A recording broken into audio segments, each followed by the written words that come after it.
10 محرم الحرام کو کربلا کا واقعہ رونما ہوا تو اس موسم میں اطراف و اکناف عالم میں اس حوالے سے بات ہوتی ہے، ذکر کیا جاتا ہے۔ اہل محبت حضرت امام حسین رضی اللہ تعالی عنہ کے حضور خراج عقیدت اور خراج محبت پیش کرتے ہیں۔ یہ حق و باطل کا معرکہ تھا، جھوٹ اور سچ کا مقابلہ تھا، ظلم اور عدل کا ٹکراؤ تھا، خیر اور شر کی لڑائی تھی، دو نظریات کا تصادم تھا۔ ایک طرف امام حسین رضی اللہ تعالی عنہ اور ان کے 72 جانثار تھے، اور دوسری طرف یزید اپنی تمام تر قوت کے ساتھ موجود تھا۔ حضرت امام حسین رضی اللہ تعالی عنہ سے مسلسل آخری وقت تک بیعت کا اصرار رہا، اور آپ آخری سانس تک یزید کی بیعت سے انکار کرتے رہے۔ حضرت امام حسین رضی اللہ تعالیٰ عنہ لڑائی کے لیے نہیں آئے تھے، ورنہ خواتین اور بچے ساتھ لانے کا کوئی مقصد نہیں تھا۔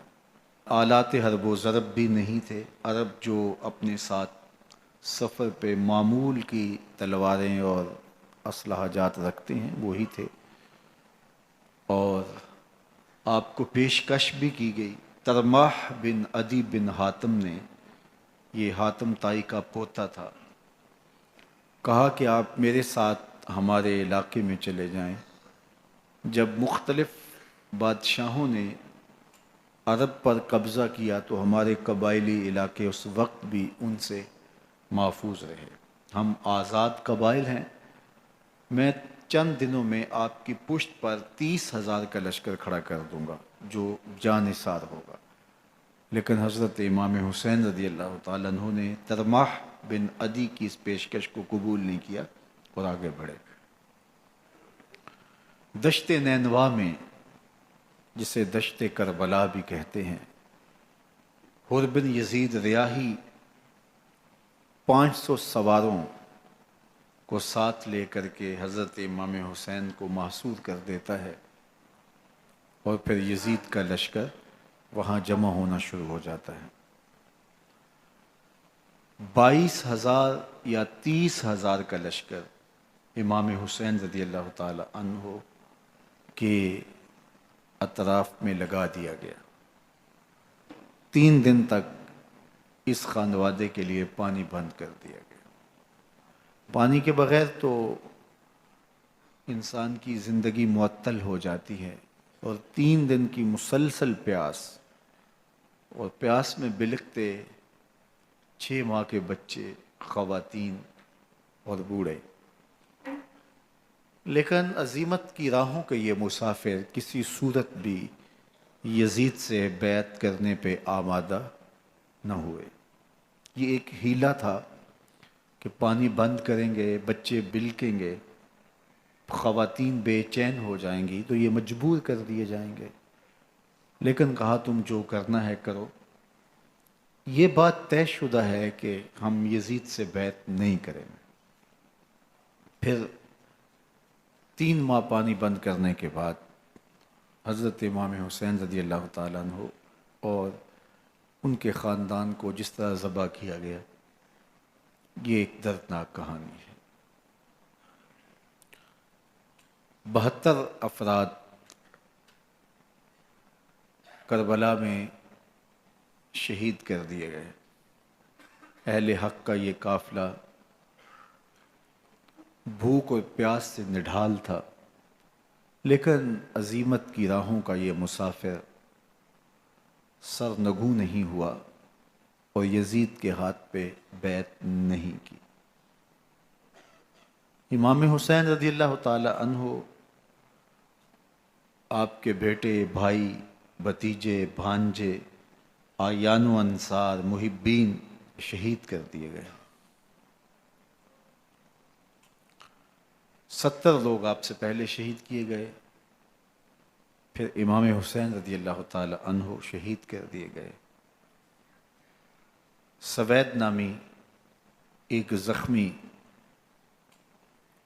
وہ چھری لے کر کے حملہ آور ہوئے اور وہ بھی شہید کر دیے گئے. یہ کربلا کے آخری شہید تھے جو حضرت امام حسین کے بعد شہید ہوئے.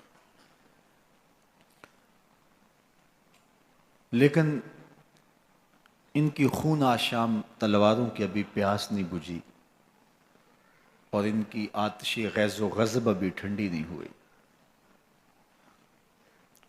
شمز الجوشن حضرت علی اوسط جنہیں امام زین العابدین کے نام سے دنیا جانتی ہے، 14 سال کی عمر میں تھے، بیمار تھے. خیمے میں گھس کے ان کو بھی شہید کرنے لگا تو حمید بن مسلم نے کہا کہ کیا بچوں کو بھی شہید کیا جائے گا؟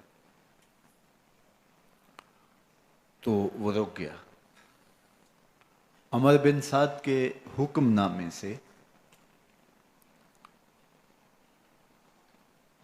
مقدس لاشوں پر گھوڑے دوڑائے گئے حتیٰ کہ ان کی ہڈیاں چور چور ہو گئیں اور شہیدوں کے سر نیزوں پہ چڑھا دیے گئے. حسین ابن علی اور ان کے آیان و انصار کاٹ دیے گئے. فتح کے نقارے بجے، جشن منائے گئے اور یہ قافلہ کربلا سے کوفے کی جانب روانہ ہوا. شہیدوں کے سر نیزوں پہ آگے آگے چل رہے ہیں اور اونٹوں کے اوپر حضور کی بیٹیاں، حضور کی شہزادیاں اور حضرت امام زین العابدین کو باندھا گیا ہے اور یہ تقدس مآب قافلہ کوفے پہنچتا ہے. ابن زیاد بہت خوش تھا کہ جیسے اس نے کوئی بہت بڑا کام کر لیا ہو. نواسہ رسول کا سر ایک تشت میں رکھا اس کے سامنے تھا اور وہ چھڑی سے آپ کے ہونٹوں اور آپ کے دانتوں پر ضرب لگاتا. حضرت زید بن ارقم رضی اللہ تعالی عنہ صحابی رسول اس مجلس میں موجود تھے. وہ کھڑے ہو گئے. غصے سے ان کا بدن کانپ رہا تھا اور آپ نے کہا، ظالم، چھڑی کو یہاں سے ہٹا لے. میں نے خود ان آنکھوں سے رسول اللہ کو یہ ہونٹ چومتے ہوئے دیکھا ہے. ابن زیاد غصے میں بپھرا ہوا بولا، اگر تو بوڑھا نہ ہوتا تو میں تیری گردن اڑا دیتا. حضرت زید بن ارقم روتے ہوئے دربار سے باہر نکلے اور ساتھ اہل کوفہ کو مخاطب کر کے کہا کہ اہل کوفہ، تم نے حسین ابن علی کو شہید کر دیا اور ابن مرجانہ کے غلام بن گئے. حضرت زینب سلام اللہ علیہا ایک کونے میں بیٹھی تھی، پرانے کپڑوں میں ملبوس. ایک وہ وقت بھی تھا کہ سیدہ زینب سلام اللہ علیہا جب کوفے میں آئیں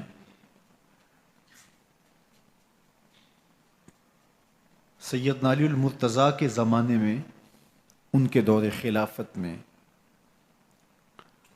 دارالخلافہ کوفہ متعین ہوا.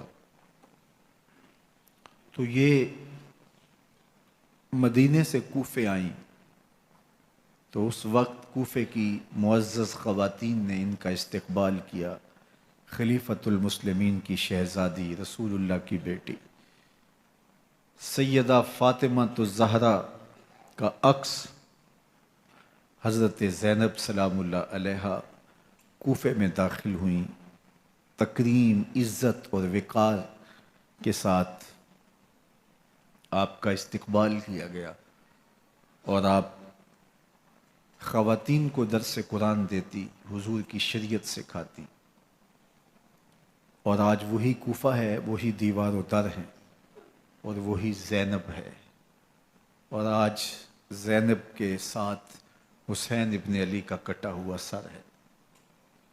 پرانے کپڑوں میں ملبوس حضرت زینب سلام اللہ علیہ آج اسی کوفے میں داخل ہوئی ہیں۔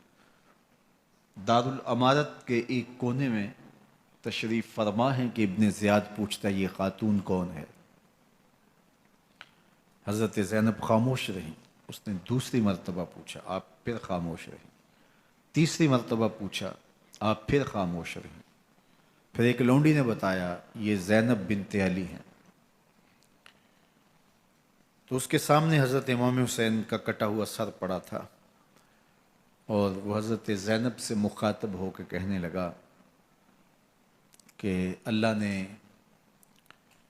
تمہیں شکست دی اور یزید بن معاویہ کو فتح عطا کی۔ تو حضرت زینب سلام اللہ علیہ پھر دربار ابن زیاد میں ایک خوبصورت خطبہ عطا کیا۔ زینب بول رہی تھی، لگ رہا تھا مولا کائنات بول رہے ہیں۔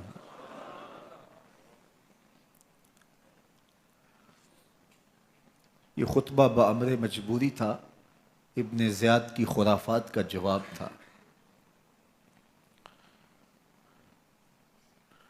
تو ابن زیاد سے اس کا جواب تو نہ بن پڑا، لیکن کہنے لگا کہ بڑی مکفہ اور مسجع گفتگو کی، تمہارا باپ علی بھی بہت اچھا شاعر تھا۔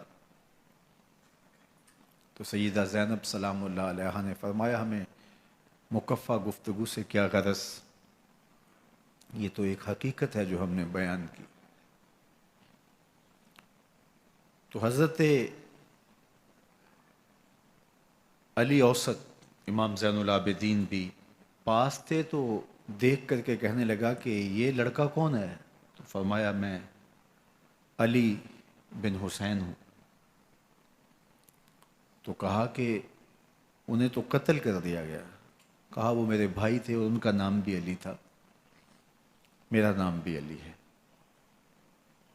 تو اس نے کہا کہ اس لڑکے کو لے جاؤ اور قتل کر دو۔ حضرت زینب علی اوسط امام زین العابدین کے ساتھ چمٹ گئیں اور کہا کہ اگر تم اسے قتل کرو گے تو اس کے ساتھ مجھے بھی قتل کرنا ہوگا۔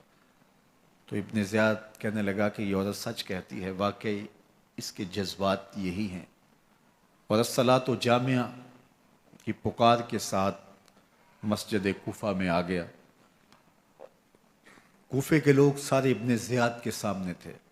امام حسین کا کٹا ہوا سر ابن زیاد کے سامنے تھا، اور اس نے کہا کہ اللہ نے یزید بن معاویہ کو فتح دی اور کذاب ابن کذاب معاذ اللہ حسین ابن علی کو شکست دی۔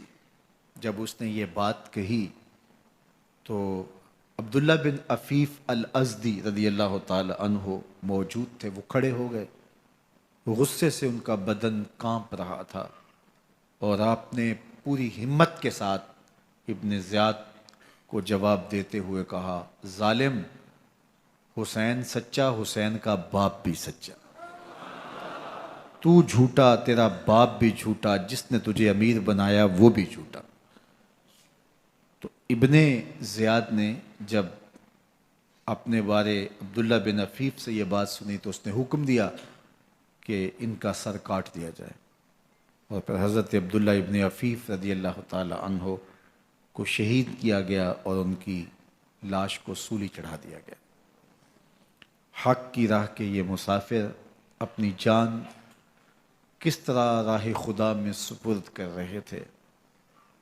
اہل کوفہ سہمے ہوئے، ڈرے ہوئے ابن زیاد کے دربار میں بیٹھے تھے، اور امام حسین رضی اللہ تعالی عنہ کے قتل کا، ان کی شہادت کا انہیں دکھ تو تھا، لیکن ان کے اندر ہمت، طاقت اور توانائی نہیں تھی۔ ان کی تلواریں یزید کے ساتھ رہیں اور دل امام حسین رضی اللہ تعالی عنہ کے ساتھ رکھنے کی بات کرتے تھے۔ پھر یہ قافلہ کوفہ سے چلتے چلتے دمشق کی جانب عازم سفر ہوا. ایک اونٹ پہ تین تین لوگوں کو سوار کیا گیا تھا. امام زین العابدین کو سوار بھی کیا گیا اور بدن پر زنجیریں بھی باندھی گئیں، جکڑ کر کے سواری پہ بٹھایا گیا. اللہ اکبر. جہاں جہاں سے یہ لوگ گزرتے لوگوں کو ان کی حالت پہ رحم آتا. بہت سارے لوگ نہیں جانتے تھے یہ کون ہیں. عمومی طور پہ راستوں میں یہی بتایا گیا کہ کچھ باغی لوگ ہیں جنہوں نے حکومت سے بغاوت کی، تو ان کے کیفر کردار تک پہنچا دیا گیا. راستے میں ایک گرجا گھر آیا اور وہاں یہ لوگ رات رکتے ہیں. گرجا گھر کی دیوار پہ لکھا ہوا تھا اترجو امت قتلت حسینا شفاعت جدہ یوم الحساب. کیا وہ امت جنہوں نے حسین ابن علی کو شہید کیا قیامت کے دن انہی کے نانے سے شفاعت مانگیں گے؟ کس منہ سے شفاعت طلب کریں گے؟ اسی حسین ابن علی کے نانا سے جن کے بیٹے کو، جن کے شہزادے کو، نواسے کو ان لوگوں نے شہید کیا. جب یہ تقدس مآب قافلہ دمشق پہنچا تو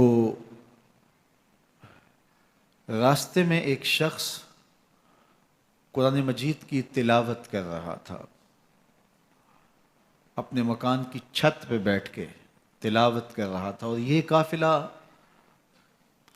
اس طرح سے گزر رہا تھا کہ شہیدوں کے کٹے ہوئے سر نیزوں کی نوک پہ تھے، اور عصمت شیار خواتین اور امام زین العابدین اونٹوں پہ بندھے ہوئے تھے. تو پڑھنے والا تلاوت کر رہا تھا کہ کہف اور رقیم یہ ہماری نشانیوں میں سے بڑی عجیب نشانیاں ہیں. تو جب وہ پڑھ رہا تھا تو سر حسین سے آواز آئی یا تالی القرآن، اے قرآن پڑھنے والا. اصحاب کہف سے زیادہ عجیب قتلی و حملی، میرا قتل کرنا اور نیزے کی نوک پہ چڑھایا جانا ہے. یہ قافلہ یزید کے دربار میں پہنچتا ہے. یزید بہت خوش ہوا اور اس نے حضرت امام زین العابدین رضی اللہ تعالیٰ عنہ سے کہا کہ تمہارے باپ نے میری حکومت کے خلاف بغاوت کی اور وہ اپنے انجام کو پہنچے. تو آپ نے جواب میں قرآن مجید کی آیات کی تلاوت کی اور اہل بیت کے مناقب اور فضائل بیان کیے. سیدہ زینب سلام اللہ علیہ کا ایک خطبہ اہل بیت کی عظمت، مناقب اور فضائل میں یزید کے دربار میں اپنی انوکھی اور البیلی شان رکھتا ہے. یزید پہلے تو خوش ہوا، لیکن جب اس نے لوگوں کے چہرے دیکھے تو وہ پریشان ہو گیا. حتیٰ کہ یزید کے دربار میں ایک عیسائی سفیر آیا ہوا تھا، تو اس نے جب کٹے ہوئے سر دیکھے اور خستہ حال سادات کی شہزادیوں کو دیکھا تو اس نے کہا یہ کون لوگ ہیں؟ تو اسے بتایا گیا. تو اس نے بڑے تاسف کا اظہار کیا، کہا کتنے بد نصیب لوگ ہو، ہمارے پاس حضرت عیسیٰ علیہ السلام کے گدھے کا کھر موجود ہے اور ہم اسے بھی عزت کی جگہ پہ رکھے ہوئے ہیں، اور تم کتنے بدبخت ہو اپنے رسول کے نواسے کو شہید کر دیا. بے مروت بے وفا تیرا بھی کیا افسانہ ہے، جس نے اپنی ہی شمع کو گل کیا تو وہ پروانہ ہے. تو یزید نے جب لوگوں کے تیور دیکھے اور بدلتے ہوئے حالات دیکھے تو اس نے تعصف کا اظہار کیا اور کہا اللہ برا کرے ابن زیاد کا، وہ امام حسین کو میرے تک پہنچنے دیتا تو میں ان سے اچھا معاملہ کر لیتا. کچھ لوگ اس سے یزید کو بری الذمہ قرار دینے کی کوشش کرتے ہیں، لیکن یزید کے اپنے حکم سے سب کچھ ہوا۔ ابن اسیر نے لکھا ہے کہ جب یزید مرا تو ابن زیاد دمشق آ رہا تھا، اس کے ساتھ مسافر بن شریح بھی تھا، تو اچانک وہ کچھ سوچنے لگا۔ تو مسافر بن شریح نے کہا کہ ابن زیاد میں تمہیں بتاؤں تم کیا سوچ رہے ہو؟ کہا بتاؤ۔ کہا تم یہ سوچ رہے ہو کہ میں نے نواسہ رسول کو شہید کیوں کیا؟ تو کہنے لگا کہ یہ مجھے یزید کا حکم تھا، اور اگر میں نواسہ رسول کو شہید نہ کرتا تو وہ مجھے قتل کر دیتا۔ اور جب مسلم بن عقبہ کو مدینہ المنورہ کی حرمت کو پامال کرنے کے لیے اور حضرت عبداللہ ابن زبیر رضی اللہ تعالیٰ عنہ کی خلافت کے اعلان کے بعد مکہ المکرمہ پر حملے کے لیے جو یزید نے بھیجا، تو اس سے قبل اس نے ابن زیاد کو کہا کہ یہ کام تم کرو۔ تو ابن زیاد نے جو جواب دیا وہ یہ تھا کہ میں تمہارے کہنے پہ پہلے ہی نواسہ رسول کو شہید کر چکا ہوں، اب نواسہ رسول کو شہید کرنا اور کعبۃ اللہ کی حرمت کو پامال کرنا، یہ دو چیزیں میں جمع نہیں کروں گا، اور اس نے بادشاہ کے حکم کا انکار کر دیا۔ تو یزید نے امام حسین رضی اللہ تعالیٰ عنہ کی شہادت کا حکم دیا تھا ابن زیاد کو، اور یہ دو گواہیاں میں نے ابن زیاد سے آپ کے سامنے رکھی۔ باقی اس کا یہ سیاسی پینترا کہ وہ تعصب کا اظہار کرے، تو قاتل کی پشیمانی مقتول کی اہمیت تو بڑھا سکتی ہے، لیکن قاتل کے دامن سے قتل کا داغ نہیں دھو سکتی۔ تو حضرت امام حسین رضی اللہ تعالی عنہ کا قتل یزید کو اب نظر آ رہا تھا مجھے بہت مہنگا پڑے گا، آخرت تو برباد ہوئی ہی ہوئی، دنیا بھی میں نے برباد کر لی، اور میری حکومت بھی مستحکم نہیں رہ سکے گی۔ تو اب اس نے یہ کہنا شروع کر دیا کہ خدا برا کرے ابن مرجانہ کا کہ وہ راستہ دے دیتا اور امام حسین کو میرے تک پہنچ دیتا۔ حضرت امام زین العابدین سے اب وہ لجاجت کرنے لگا اور کہنے لگا کہ حضرت آپ کچھ ارشاد فرمائیے۔ تو آپ نے تین چیزیں ارشاد کی۔ آپ نے فرمایا ایک تو ہمیں خیریت سے مدینے بھیج دو، اور دوسری بات کہ قاتلان حسین کو ان کے کیفر کردار تک پہنچاؤ، اور تیسری بات مجھے دمشق کی جامعہ مسجد میں خطبہ جمعہ کی اجازت دو۔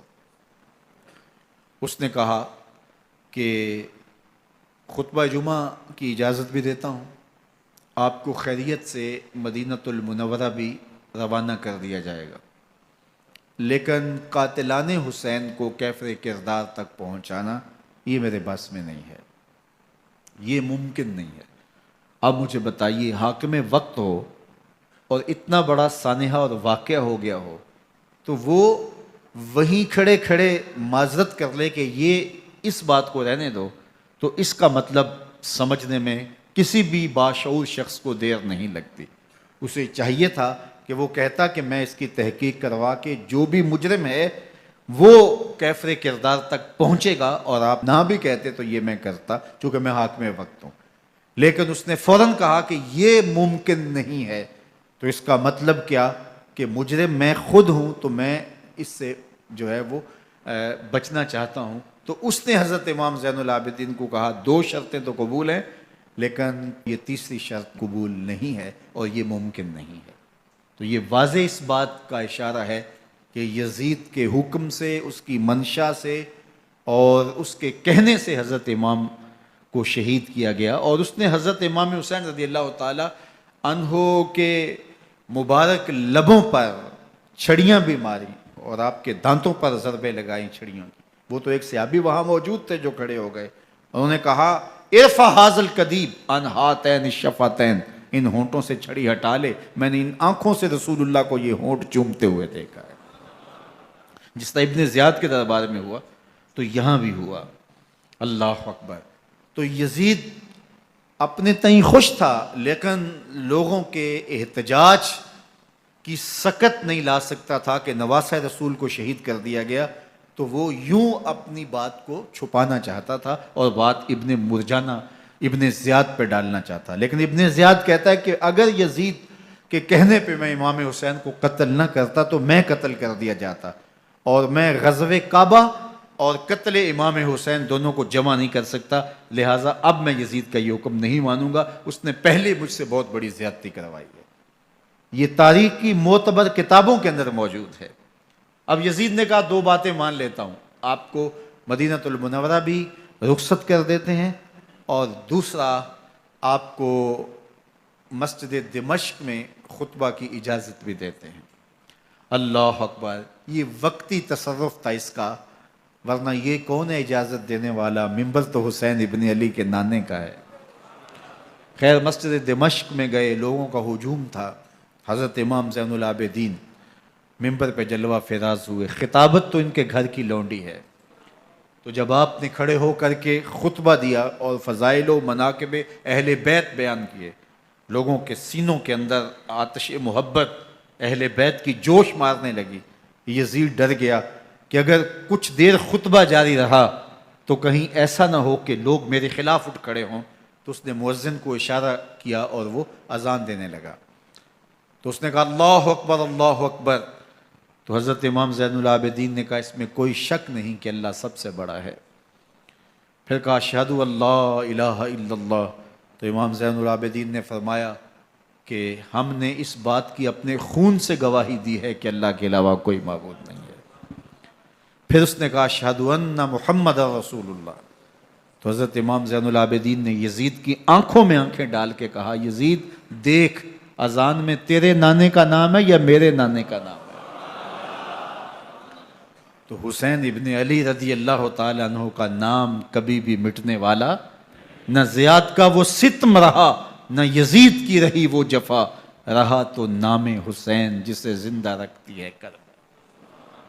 یزید نے امام حسین رضی اللہ تعالیٰ عنہ کو راستے سے ہٹا دیا، اس کا خیال تھا کہ یہ باغی ہیں اور میں ان کو کچل دوں۔ حضرت امام حسین شہید کر دیے گئے، ان کا خاندان شہید کر دیا گیا۔ صرف 14 سال کے امام زین العابدین رضی اللہ تعالی عنہ اس حادثے میں، اس واقعہ میں جو ہے وہ بچے، اور سب سے زیادہ دکھ اپنی آنکھوں سے انہوں نے دیکھے، کربلا کا منظر بھی دیکھا، کوفے کا دارالعمارہ بھی دیکھا، اور دمشق کا دربار یزید بھی دیکھا، اور پھر یہاں سے مدینے پہنچ کر اہل مدینہ سے جو سامنا ہوا امام زین العابدین نے وہ لمحے بھی دیکھے۔ کہتے ہیں اس واقعہ کربلا کے بعد حضرت امام زین العابدین کبھی ہنسے نہیں تھے، جب بھی پانی پینے لگتے تو رو پڑتے، انہیں شاید سکینہ کی پیاس یاد آ جاتی تھی۔ امام زین العابدین کا رنگ زرد ہو جاتا جب کربلا کی یاد آتی، اور بسا اوقات شہر سے وحشت ہونے لگتی اور دور باہر نکل جاتے اور جا کر کے وہاں خیمہ گاڑ لیتے اور مہینہ مہینہ وہاں ذکر و فکر اور عبادت میں لگے رہتے۔ امام زین العابدین کے ہاتھوں میں ہتھ کڑیاں، پاؤں میں زنجیریں، اور اونٹ پہ باندھ کر کے جب حضرت امام زین العابدین کو شہیدوں کی لاشوں کے قریب سے گزارا گیا تو غشی پہ غشی طاری ہو رہی تھی امام زین العابدین پہ، اور وہ گھڑیاں بھی امام زین العابدین پر کتنی دردناک تھیں کہ جب شہزادیاں اونٹوں کے ساتھ باندھی گئی تھی اور امام زین العابدین اپنے بابا کا سر اپنے سامنے چلتا ہوا دیکھتے تھے، اور یہ دردناک لمحے کہ جب رات کی گھڑی آئی تو زینب سلام اللہ علیہ نے دیکھا کہ زین العابدین کے آنسو نہیں تھمتے اور ان کو غشی پہ غشی آتی ہے، تو وہ آگے بڑھ کے ان کو اپنی آغوش میں سمیٹتی ہیں اور کہا زین العابدین کیا ہوا؟ کہا کہ پھپھو جان اگر ہو سکے تو بابا کا سر کچھ دیر کے لیے میری گود میں نہیں آ سکتا ہے۔ وہ وقت بھی امام زین العابدین پہ آتا ہے جب زخم اور درد اور دکھ حد سے تجاوز کرتے ہیں تو زین العابدین مدینہ کی طرف منہ کر لیتے ہیں اور حضور کی بارگاہ میں ہوا کے ہاتھوں پیغام بھیجتے ہیں، ان نلتا یا ریح الصبا یومن الی ارض الحرمی بلغ سلامی روزتن فیہ النبی المحترم یا رحمت للعالمین ادرک لزین العابدی محبوس عید الظالمی فی الموکب والمزدحم۔ امام زین العابدین نے یہ سارا دردناک منظر اپنی آنکھوں سے دیکھا اور یہ سارے دکھ سہے۔ امام زہری کہتے ہیں کہ ولید کے زمانے میں دوبارہ امام زین العابدین کو پکڑ لیا گیا اور ان کے ہاتھوں میں دوبارہ ہتھ کڑیاں اور پاؤں میں بیڑیاں ڈال دی گئیں۔ میں ملنے گیا تو جو ہی امام کے ہاتھوں میں ہتھ کڑیاں دیکھی تو میرا دل ڈولنے لگا اور میری آواز گلے میں دب گئی اور آنسو تھے کہ تھمتے نہیں تھے۔ تو امام زین العابدین نے مجھے دیکھا تو مجھے تسلی دیتے ہوئے کہا زہری کیا ہوا تمہیں؟ تو میں نے کہا حضرت کربلا میں تھوڑے دکھ دیکھے تھے اور اب یہ حالت مجھ سے دیکھی نہیں جا رہی۔ تو امام زین العابدین نے ان زنجیروں کو اور ان ہتھ کڑیوں کو جن سے آپ جکڑے گئے تھے جھٹکا دیا، لوہے کی زنجیریں ٹوٹ گئیں۔ کہا زہری ہم اللہ کی تقدیر پہ راضی ہے ورنہ یہ زنجیریں کیا ہوتی ہیں۔ امام زین العابدین کو اللہ نے عزتوں سے نوازا تھا، ہر دور کے حاکم وقت ڈرتے تھے اور ان کی عزت سے حسد کرتے تھے۔ ولید بن عبد الملک بنو امیہ کا بڑا تگڑا حکمران گزرا ہے۔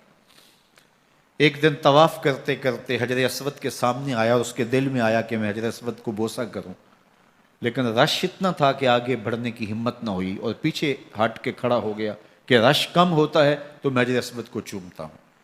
اتنے میں امام زین العابدین رضی اللہ تعالی عنہ وہ بھی طواف کرتے کرتے حجر اسود کے قریب آئے، ایک لمحے کے لیے توقف کیا، لوگوں نے راستہ چھوڑ دیا۔ امام زین العابدین آگے بڑھے، حجر اسود کو چوما، پھر آگے بڑھ گئے۔ ولید بن عبد الملک کو بڑا غصہ آیا کہ لوگوں نے میرے لیے تو راہیں نہیں چھوڑی اور زین العابدین کے لیے راہیں چھوڑ دی ہیں۔ تو وہ اپنے درباری شاعر کو، فرزدق کو جو اس کے ساتھ کھڑا تھا، اس کو پوچھتا ہے من ھذا، یہ کون ہے؟ حالانکہ اسے پتا تھا یہ امام زین العابدین ہے۔ بعض اوقات سوال تفہیم کے لیے کیا جاتا ہے، سمجھنے کے لیے کیا جاتا ہے، اور بعض اوقات سوال تحقیر کے لیے کیا جاتا ہے۔ جس طرح کسی شخص کو آپ پسند نہ کرتے ہو اور وہ کوئی کام کرے تو آپ کہتے ہیں یہ کون ہے، یہ کون ہے؟ تو اس نے کہا من ھذا، یہ کون ہے؟ اب فرزدق شاعر تھا اور درباری شاعر تھا، اسے اچھی طرح پتا تھا کہ من ھذا سے بادشاہ کیا سننا چاہتا ہے، لیکن آج اس کی غیرت ایمانی جاگ گئی۔ بادشاہ نے کہا من ھذا، یہ کون ہے؟ تو فرزدق نے بادشاہ کی آنکھوں میں آنکھیں ڈال کے کہا بادشاہ تو نہیں جانتا یہ کون ہے؟ اس کو تو بطحا کے سنگ ریزے بھی جانتے ہیں، اس کو تو زمین والے بھی جانتے ہیں، آسمان کے فرشتے بھی جانتے ہیں۔ یہ فاطمہ کا بیٹا ہے، یہ علی کا شہزادہ ہے، یہ رسول اللہ کا نواسہ ہے۔ تیرا من ھذا کہنا اس معرفہ کو نکرا نہیں کرے گا، یہ کل بھی معرفہ تھا، یہ آج بھی معرفہ ہے۔ کھڑے کھڑے امام زین العابدین کی شان میں ایک طویل قصیدہ لکھ دیا۔ بادشاہ تو اس سے کچھ اور سوچ رہا تھا، الٹ ہو گیا، اس نے ایک فرزدق کو جیل میں ڈال دیا۔ امام زین العابدین کو پتا چلا آپ نے اشرفیوں کی 2 تھیلیاں خادم کے ہاتھ بیچی کہ ہماری وجہ سے تمہارے اوپر یہ افتاد پڑی ہے۔ تو اس نے تھیلیاں قبول کی، چوما آنکھوں سے لگائیں اور پھر خادم کے ہاتھ میں دیتے ہوئے کہا امام کو میرا سلام دے دینا اور کہنا حضرت ساری زندگی نے ٹگوں کے لیے، ان پیسوں کے لیے، اشرفیوں کے لیے شاعریاں کی ہیں، یہ جو میں نے قصیدہ لکھا ہے آپ کے نانا کی شفاعت کے لیے لکھا ہے۔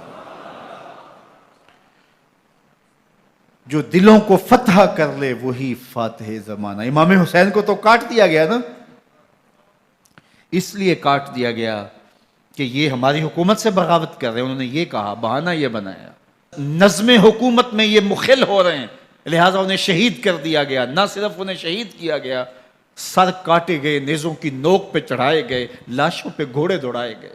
کیا کیا ظلم تھا، کیا کیا جبر تھا جو روا نہیں رکھا گیا۔ پیاسا رکھا گیا، بھوکا رکھا گیا، 6 ماہ کے بچے بھی نہیں چھوڑے گئے۔ امام حسین جب حضرت علی اصغر کو اپنے ہاتھوں پہ اٹھا کے فرات کے کنارے جا کھڑے ہوئے تو آپ نے اشقیاء سے مخاطب ہو کے کہا کہ تمہاری لڑائی تو مجھ سے ہے، اس 6 ماہ کے بچے نے تمہارا کچھ نہیں بگاڑا۔ چلو سے پانی بھرا تاکہ اصغر کا حلق تر ہو جائے، تو پانی ابھی حلق تک نہیں پہنچا، 2 شاخہ سن سناتا ہوا تیر آیا اور علی اصغر کا گلا چیر گیا۔ اور کہتے ہیں وہ جو تیر تھا جو حضرت علی اصغر کا گلا چیر کے آگے گزرتا ہے، وہ تیر تھا جو جانوروں کو مارنے کے لیے استعمال کیا جاتا ہے۔ گردن لٹک جاتی ہے، خون بہنے لگتا ہے۔ امام حسین اس خون کو آسمان کی طرف اچھال کے کہتے ہیں مالک حسین کی یہ قربانی بھی قبول فرما لے۔